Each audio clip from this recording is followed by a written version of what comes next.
அ என்றால் அம்மா. அன்பையும் பாசத்தையும் நமக்கு நிறைய அளிப்பவள் இவ்வுலகில் அம்மாதான். ஆ என்றால் ஆடு. நமக்கு பால் மற்றும் இறைச்சியை வழங்கும் விலங்குதான் ஆடு. ஈ என்றால் இருதயம். இது மனிதன் உயிர் வாழ மிகவும் அவசியமான உடல் உறுப்புகளில் ஒன்றாகும். ஈ என்றால் ஈகை. அப்படி என்றால் வறியவர்களுக்கு பயன் எதிர்பாராமல் அன்பளிப்பு அளிப்பது ஈகையாகும்.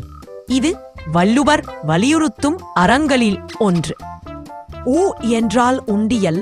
நம் வாழ்வில் எவ்வளவு செலவு செய்கிறோமோ அவ்வளவு சேமிப்பும் செய்ய வேண்டும். அதற்கு உதவும் பொருள்தான் உண்டியல். ஊ என்றால் ஊஞ்சல். சிறுவர்கள் மகிழ்ச்சியாக விளையாடி மகிழ உதவும் ஒரு விளையாட்டு உபகரணம்தான் ஊஞ்சல்.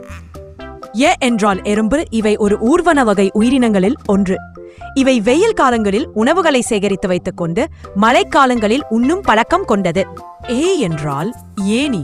நாம் கீழே இருந்து உயரமான இடத்திற்கு மேலே ஏற உதவும் பயன்படுத்தும் உபகரணம் ஆகும். ஐ என்றால் ஐம்புலன்கள். அப்படி என்றால் நமது உடலில் உள்ள கண், காது, மூக்கு, நாக்கு, தோல் இவை ஐந்தையும் குறிப்பதுதான் ஐம்புலன்கள். ஓ என்றால் ஒட்டகம். இது நமக்கு தேவையான பால் மற்றும் நம்மை சுமந்து செல்ல உதவும் மிகவும் உபயோகமான மிருகம். ஓ என்றால் ஓநாய். இவைகள் எல்லாம் நாய் குடும்பத்தைச் சேர்ந்த ஒரு காட்டு விலங்கு ஆகும். இது வீட்டு நாயை விட உருவில் பெரியது. காட்டு விலங்காகிய ஓநாய்களை பழங்காலத்து மாந்தர்கள் பழக்கி வேறு இனங்களா திரித்து உருவாக்கியவைதான் வீட்டு நாய்கள் என உயிரியல் அறிஞர்கள் கருதுகின்றனர். ஔ என்றால் ஔடதம். அப்படி என்றால் ஔடதம் என்பதன் பொருள் மருந்து ஆகும். இது நோய்களை குணப்படுத்தும் மருத்துவ சாஸ்திரத்தையும் குறிக்கும். அக்கு என்றால் எக்கு.